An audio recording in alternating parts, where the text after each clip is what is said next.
Hello. Here's my speech number 2 audience. Feel free to say that. Hi. Hello.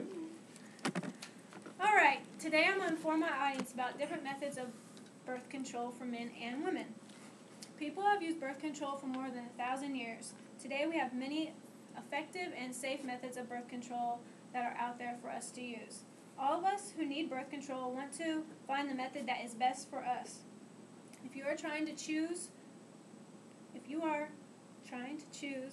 learning about each method is very important in helping make your decision. Today I'm going to talk about the different methods of birth control, and then I'm going to talk about ways to choose the correct birth control for you. I find this topic very important because I fall in the category of teenage pregnancy. I got pregnant when I was 19 years old due to irresponsibility and lack of knowledge of birth control. Sex is great, I think, but looking at the bigger responsibility afterwards, it made me change my outlook on sex, my views of sex. And it taught me to understand sexual intercourse and take it very seriously and use with proper understanding of its consequences and its long-term effect. Some of the resources I used for my information today were gutnature.com, birthcontrolbuzz.com, healthfinder.com, and implantusa.com. 21 states and the District of Columbia allow minors to consent contraceptive services without a parent's involvement. 2 states, Texas and Utah, require parental consent for contraceptive services in state-funded planning program. Today I'm going to talk about the different types of birth control available. Then I will move into determining the correct choice for you. Let's start talking about the different types of birth control available for men and women. The first type of birth control, and the most common I'm going to talk about, is the pill. The pill is 92% to 99.7% effective. The pill you take once a day at the same time every day by orally. The pill contains synthetic hormones similar to estrogen and progesterone produced by the body. The pill prevents the ovaries from releasing an egg, affects the lining of the uterus, thickens cervical mucus, which stops the sperm from entering the uterus, preventing fertilization. And with all the methods I talk about today, that's like the main thing it prevents, so I'm not going to continue to say that over and over for each one. Okay. Health impacts with the pill include nausea, breast tenderness, mood swings, headaches, increased blood sugar, weight loss, weight gain, or weight loss. If you don't like taking things orally, if you have trouble, another thing to consider is the patch. The patch is 92 to 99.7% effective. You take 1 patch per week for 3 weeks. No patch on the 4th week, and then you start the cycle all over again. The patch is like a bandage-like 1-inch square that sticks to the skin.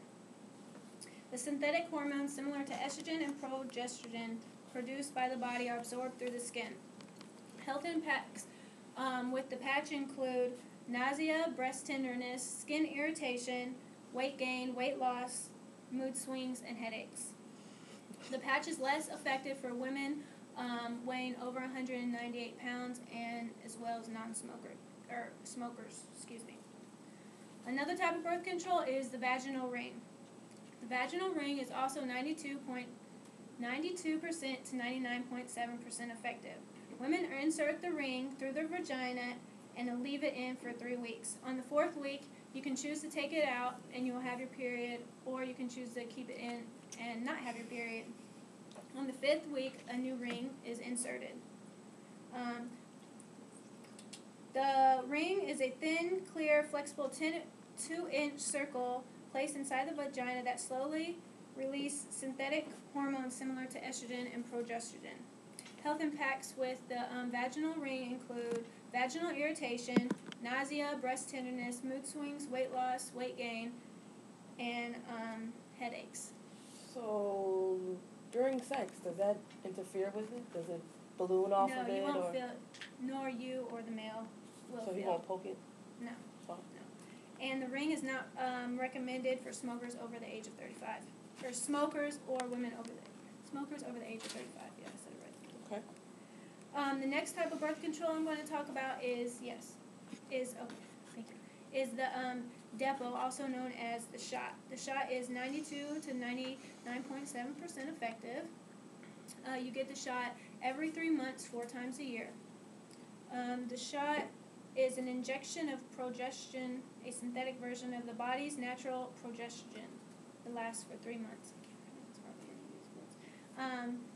Health impacts with the shot include depression, mood swings, breast tenderness, weight gain, weight loss, increased blood sugar. And mess up your cycle like a son of a... No, it does. The most common side effect is that you have your cycle for a whole month. No. You won't have it for months at a time, and when it gets there, it's like I didn't have it for 15 years. At all. That's what I switched to the patch. I got it. I didn't have it for 5 months, and when I got it, I was bleeding for a whole month. Wow, that's crazy. Sounds like it affects everyone differently. The next type of birth control I'm going to talk about is the implant. And the implant is 99.6% effective, and this is a soft, little, flexible 1.5 inch long rod that they insert in your arm, your upper arm right here. Health impacts with this include irregular bleeding, and it is possible to get infection up in the arm where it is removed. It can be inserted or removed at any time after it's injected. The last type I'm going to talk about is the male condom. It is 85% to 98% effective. The condom is a thin latex cover that fits over the penis. It works to trap sperm inside the condom so it will not enter into the woman's body. This is the most cheap and easy way to prevent pregnancy, and it's easy to buy. Now that I have talked about some different forms of birth control, I'm going to talk about ways in choosing the correct birth control for you. Some of the questions you might ask yourself when choosing is, do you want to have children one day? Because sometimes the forms of birth control last longer than others. How many sex partners do you have? Are you in good health? How well does the method work? Etc. Also, you want to talk to a nurse, family members, friends, or whatever to get further educated yourself, and also to see what you can afford. Some birth control are covered by insurance companies, but others are not. So contact your insurance company to see which one will be best for you. Some of the things that visual aids I have brought. This is obviously. This is a picture of a condom. I think we all know what they look like, but this is one of them. And this is a picture of the pills. On here it has each day of the month, so you won't be confused, I guess, when you take it. And then I also have somebody who's wearing the patch up on her upper left arm. You can see. It can also be worn in other places. Yes. And the patch can also be worn in other places. In conclusion, I have mentioned a couple types of birth control. There are also others out there as well. Each of us, can make a difference in educating ourselves and others as well. So I hope everyone is able to take something away from today's speech, and I thank you all for listening.